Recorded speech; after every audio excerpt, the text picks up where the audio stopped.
On voit qu'il y a ton ex qui n'arrive pas à te laisser partir malgré tout ce qui a pu se passer, tout ce qu'il a pu te faire, tout ce qu'il a pu te dire, mais monsieur ne veut pas te laisser partir. Eh bien, on va voir dans les cartes la raison pour laquelle il se comporte comme ça.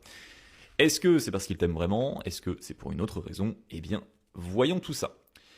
La première carte qui sort, c'est la correspondance.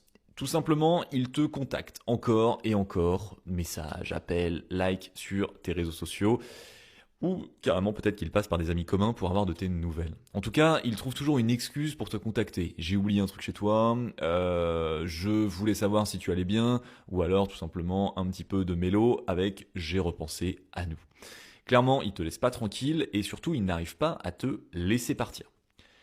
La prochaine carte qui a été tirée, c'est l'évolution. Et ça, c'est finalement le problème, mais c'est aussi la solution. C'est parce que toi, tu as évolué.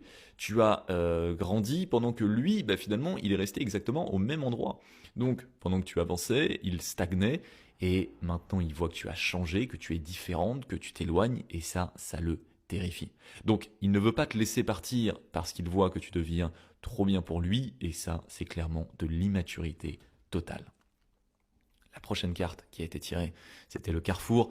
Et là, on voit qu'il est à un carrefour dans sa vie. Il ne sait pas où aller, il ne sait pas quoi faire, qui il est vraiment. Bref, le bonhomme est totalement perdu.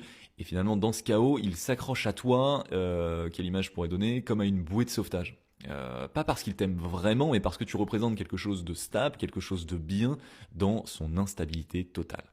Donc, il ne veut pas te laisser partir parce qu'il a peur de se retrouver seul face à ses propres choix qui vont être difficiles à faire, et finalement tu es son point de repère, mais c'est totalement toxique parce que c'est pas du vrai amour tout simplement. Ensuite, la carte prochaine, eh bien, nous avons le temps. Le temps qui te dit de tenir bon, de continuer d'avancer comme tu le fais très bien depuis quelque temps. Ne reviens pas en arrière, même si c'est dur parce que il insiste.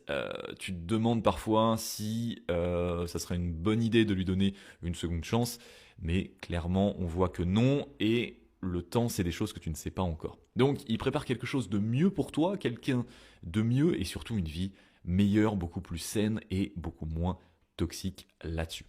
Et ensuite on arrive à la dernière carte et voilà ce qui t'attend. Si tu tiens bon, si tu ne cèdes pas à tous ces chants de sirènes, si tu continues vraiment sur ton chemin et ton évolution, eh bien, tu vas gagner. La victoire, elle est clairement pour toi. Tu vas gagner ta liberté, ta paix. Tu vas trouver quelqu'un qui n'aura pas besoin de te supplier de rester parce qu'il saura te mériter, et quelqu'un qui va évoluer avec toi et surtout pas qui te